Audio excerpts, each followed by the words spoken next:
Hello and welcome to another Play Better Chess video. And today I have a continuation from an earlier video on chess strategies and tactics, where I'll go over a game by a master from the past, Howard Staunton. And Bobby Fischer, former world chess champion, had a high opinion of Howard Staunton. Howard Staunton, the Staunton chess pieces are named after him. The main set of chess pieces that we use today. And Howard Staunton, born in 1810, he lived till he was 64 and died in 1874. He's from London, England, and he was kind of considered an unofficial world chess champion back in the maybe early to mid 1800s. So the one thing that he is famous for is that Paul Morphy, who was known as the best chess player in the world in the late 1850s, he wanted a match against Staunton, and Staunton kind of avoided him, and they never really had a match. But by that point, Howard Staunton was kind of past his prime. So we have a game today between Howard Staunton and a no-name player, usually an amateur that didn't want their name mentioned. Maybe they figured they would lose against this chess master. So this game is from 1841, played in London, and so now Howard Staunton has the white pieces, and he would be estimated at a 25-20 level, maybe by today's standards. So considered a grandmaster. All right, so this game, it begins with, let's see here, e4. Now, usually I don't show the end of the game or who won, but, it's a top level player, one of the best players, if not the best player in the world at the time, playing an amateur, so you can kind of guess the result here. So we'll look and see what the accuracy rating was for this game. It looks like 73.5 for Howard Staunton versus 58.2 by his opponent. So kind of what you would expect if a chess master plays an amateur player, unless it's a high level amateur. A lot of ups and downs in the game. Let's take a look at this. There was one brilliant move, three great moves. Even the opponent, the unnamed opponent, had one great move, but the mistakes make all the difference. Three mistakes by the opponent, one by Staunton. He had three missed opportunities versus two by his opponent, and two blunders by his opponent. All right, let me turn on the computer here so we can see what the computer recommends. So Staunton begins with e4 here, immediately grabbing space in the center. Bobby Fischer said that this move was best by test. He tried out different opening moves, and he felt this was best, especially if you want to attack, as e4 pawn moves usually lead to more tactics that are possible, because the game usually opens up more in the center. So the opponent continues with e5, a good strategy. If your opponent claims the center, you can copy their move, and the pawns are both fighting for central squares. A good strategy in chess, always fight for the center. And the game continues with f4 here. This is an interesting strategy, interesting opening, the King's Gambit. You may have heard of the Queen's Gambit, which is kind of on the opposite side of the board. That would be with d4 and c4 being played early. So here we have similar moves on the king side. And what does this do? Well, you take a less valuable flank pawn and attack the more valuable central pawn. Now, if the e5 pawn captures your pawn, it pulls that valuable pawn off to the side. And while that pawn is moving twice in the opening, something that you don't usually want to do is move a pawn or pieces twice in the opening. You don't want to do that until you get all your forces developed to be able to attack with, get your king to safety, or if you have a good reason. So let's see what the opponent does. They do capture, and this is a book move. The King's Gambit accepted now because the pawn is being captured. So Staunton continues with knight to f3. So by giving his opponent the opportunity to capture a pawn, he gives up a pawn for quicker development. He's able to develop this knight, and the game continues with g5, immediately threatening to push forward and chase the knight. So that is ignored in favor of more development. So the bishop lines up on this weak f pawn, which is only protected by the king. So that can be a target, especially in these e4, e5 chess openings. So, if you're going to push forward, threatening to attack the knight, it can make sense to continue pushing forward and follow through with your threat. But now this knight, what will it do? Well, interesting choice here. This is the Muzio, if I pronounce that correctly, gambit. So a king's gambit accepted, and now Howard Staunton offers another piece, a knight.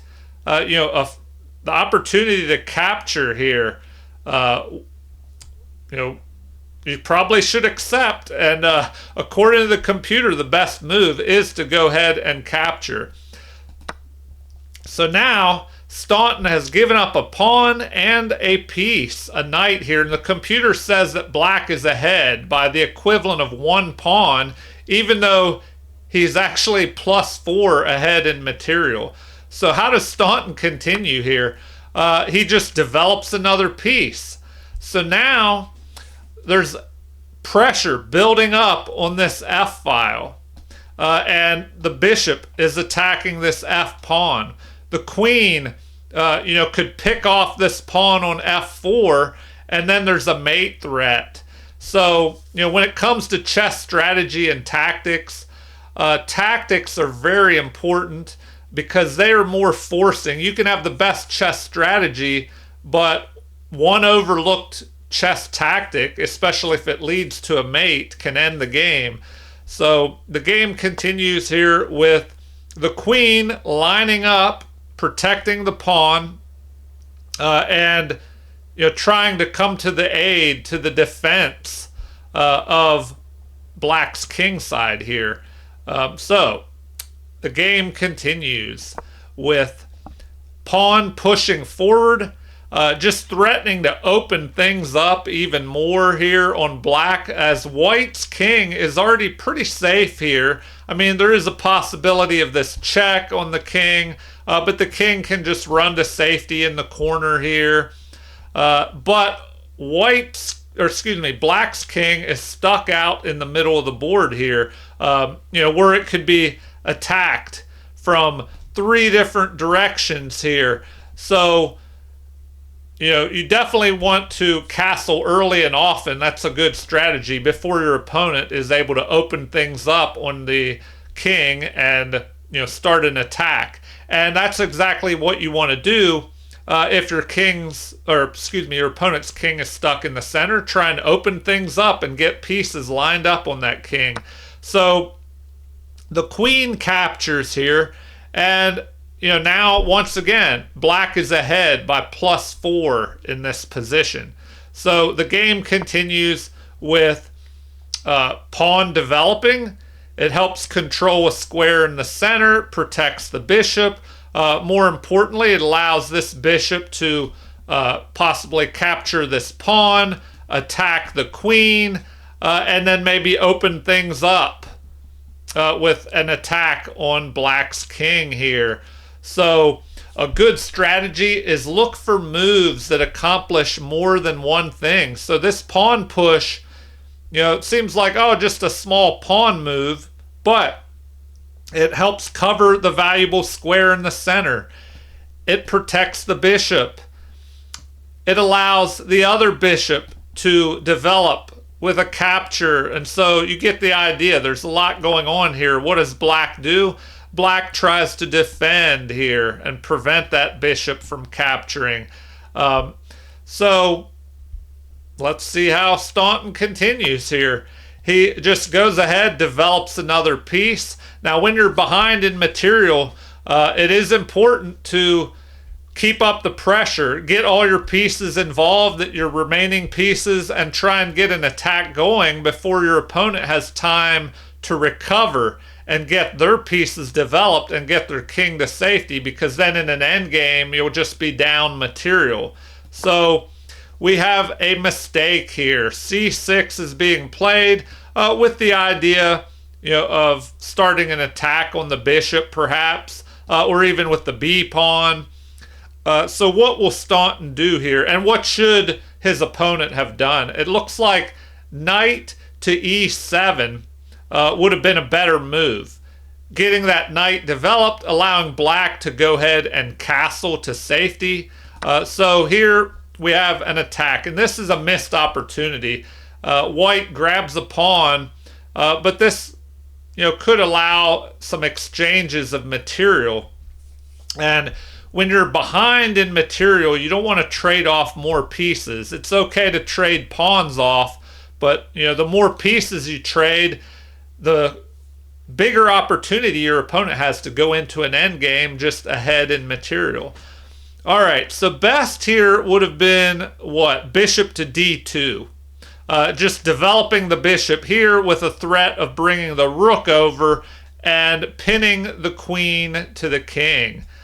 So the game continues with queen delivering a check here, but this is a missed opportunity. Apparently, it would have been better to just go ahead and capture the bishop, just trade off more material here. So the game continues with the king that was in check moving into the corner, and now we have material being traded. That is ignored in favor of an attack on the king. So, as I mentioned, when you're behind in material, you have to play with urgency. You have to try and keep up the pressure. If you have a possibility for an attack, try and start attacking. Get something going here. All right, the king is under attack. We have a block by the knight, but apparently this is a mistake. It would have been better for the king to sidestep over to d7. So the game continues with a rook moving forward, attacking the queen. Now the queen will have to retreat, and this bishop will be picked off. So the queen drops back, but will Staunton pick up this material? Let's see. Yes, he captures the bishop. He is still behind by the equivalent of 3 pawns. Let's see, he's actually behind a knight here. As far as pawns, they're equal. So Staunton still behind by a knight. The game continues with a fork in the center here, but this is a mistake. Apparently f5 would have been better to target the rook this way. So capture, missed opportunity. Apparently rook takes e7 would have been better, kind of knocking out one of the defenders of black's king. So the game continues with a recapture here, and now black is ahead by +5 as far as material.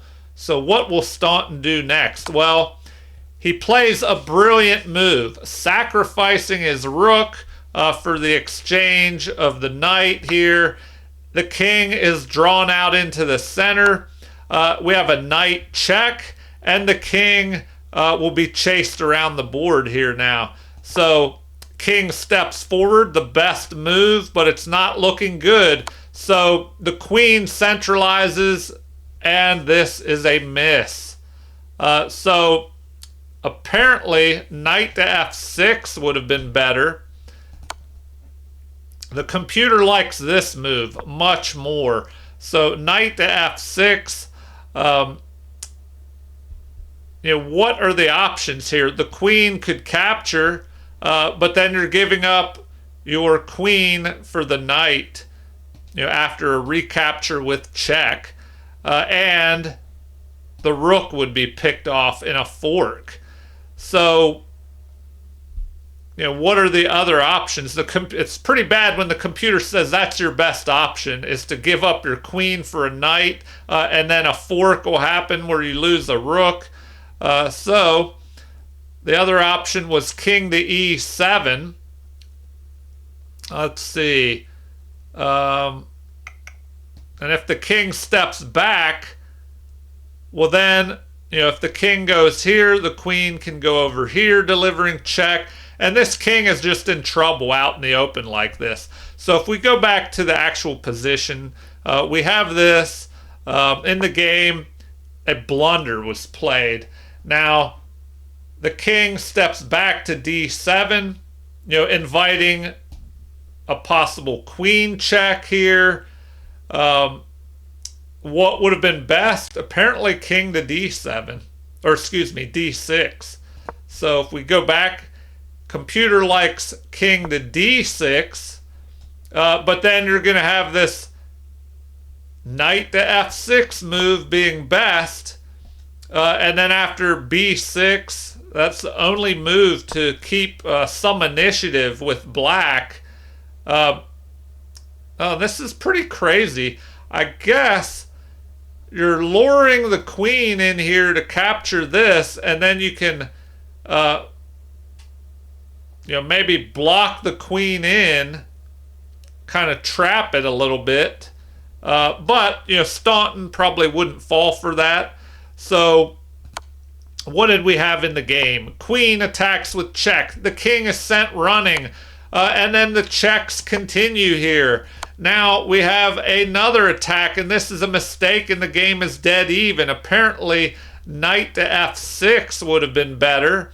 So the game continues with king capturing, and look at this. The king is stuck in the middle. White only has a queen and a rook versus all this material by black, but black only has the queen developed. All these other pieces just stuck on the back rank, not doing much of anything. So the game continues with an attack by a pawn. Apparently, it would have been better to capture a pawn and attack the queen, and the game would be dead even. But now a blunder is played. The king steps forward into even worse danger here. And it looks like king to e6 would have been the better move here. But of course, that king is just wide open. The computer says that king to e6, the game would have been about even. So, queen check. King is running for its life. And the queen attacks again. Well, now we have a capture of the pawn. And rook to d1 check. And here is where the game ended, because there is a mate in one here. So, if the king goes to c2 or e2, the queen can deliver mate. So, if the king goes here, we're going to have a mate here on c1. Or excuse me, c1 or d2. All right, and then if the king goes to e2, well then what? We have a mate either here or here. So, when it comes to chess tactics and strategy, you definitely want to castle early and often. That's the moral of this game, this just don't let your king get caught out in the center like this. We can see what a disaster this turned into for black, even though he was ahead in material here by quite a bit. But, if checks are involved, everything else kind of falls off to the side. So don't let your king be chased up the board like this. All right, well, feel free to leave any comments. Please like and subscribe to support the channel if you haven't already. Thank you for watching and have a super chess day.